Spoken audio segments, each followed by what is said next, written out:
it's Cara. Welcome to Cara's Basement. Today, one of the most amazing singers in the world. She is just incredible. She blows my mind. Hey there. Lead singer of Evanescence. We've got Amy Lee. How's it going? You know, Amy, I have to tell you, I've been in radio a really long time, and it's a rarity when an artist gets airplay on a whole bunch of different formats. Right. I mean, Evanescence gets play on all kinds of rock formats, active rock, mainstream rock, adult contemporary, hot AC, hit stations, you name it, and they play Evanescence. Are you amazed? I think it's really cool. I definitely think that's a huge compliment for us, and it's something that makes sense to me because musically, for me as a writer, I mean, I listen to everything. I listen to stuff on every format we're played on. So it makes sense to me that, our music touches all those people because I'm definitely influenced by music all the way across the board. But I think it's a very cool thing. I mean, I imagine it couldn't have been easy in the beginning, not just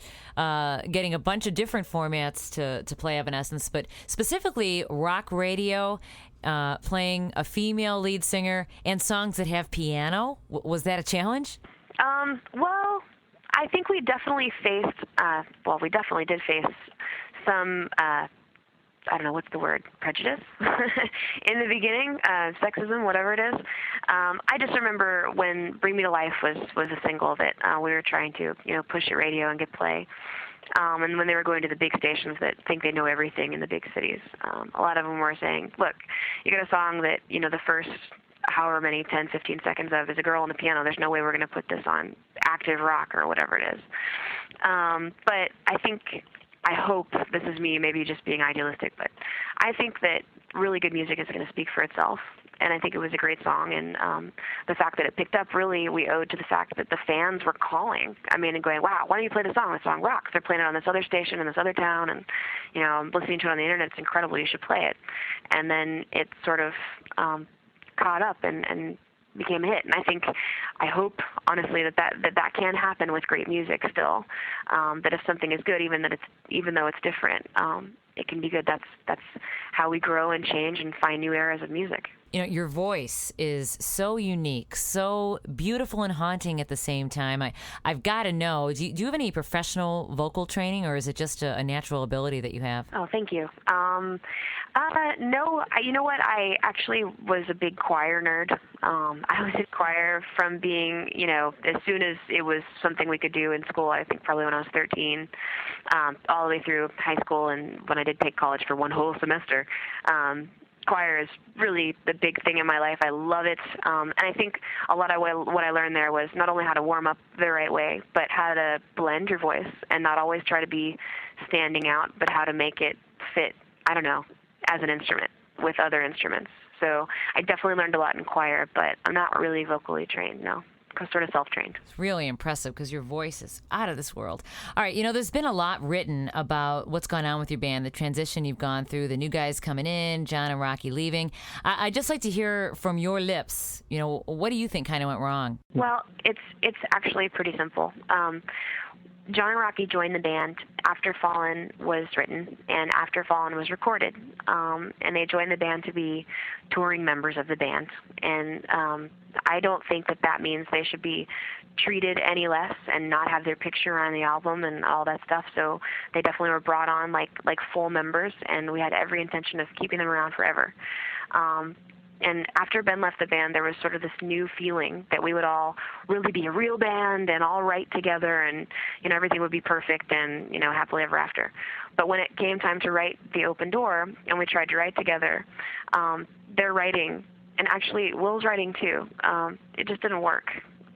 It didn't fit with Evanescence at all. It was really, really, really difficult to write together. And Terry and I bonded really well as writers, and I think that something maybe not a lot of people know is that most bands, the whole band doesn't just get together and write a song.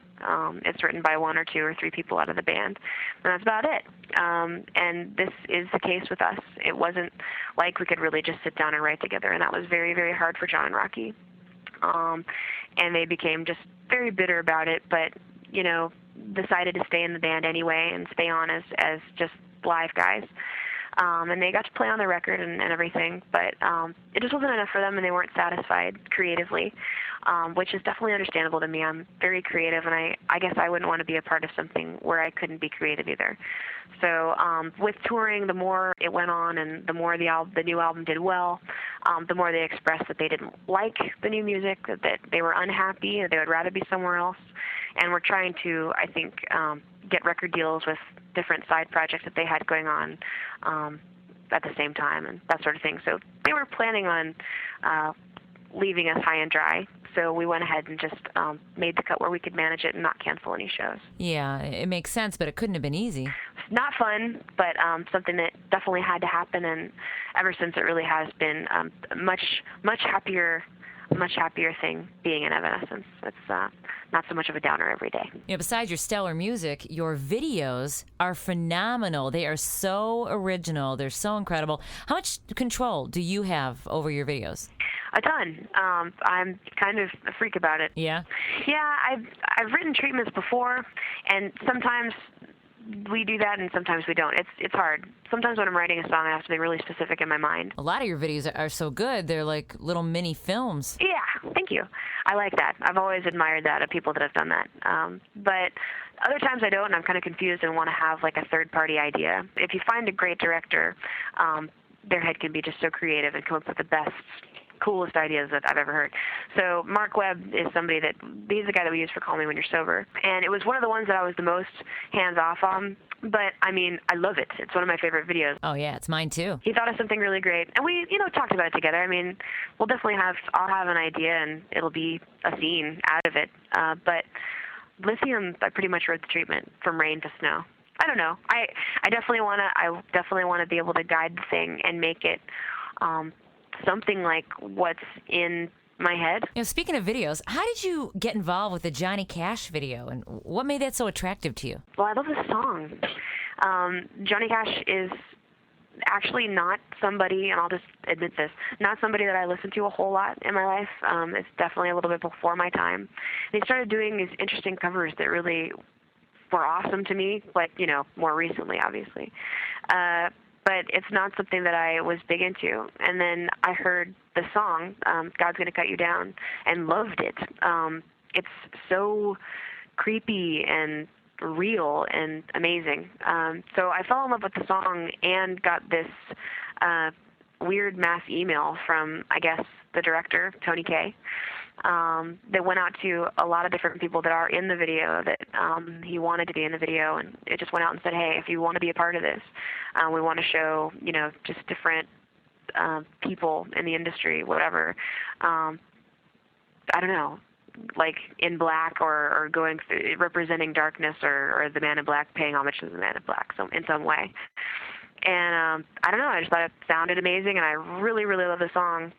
And it was the weirdest shoot I've ever done because I didn't see anyone else. We shot for like 10 minutes and it was over. So I think it was really cool. It's definitely something different for me, and I'm glad I did it. You said you like to have a lot of control over your videos, and it seems like you're a perfectionist in the studio too, and I mean that as a compliment.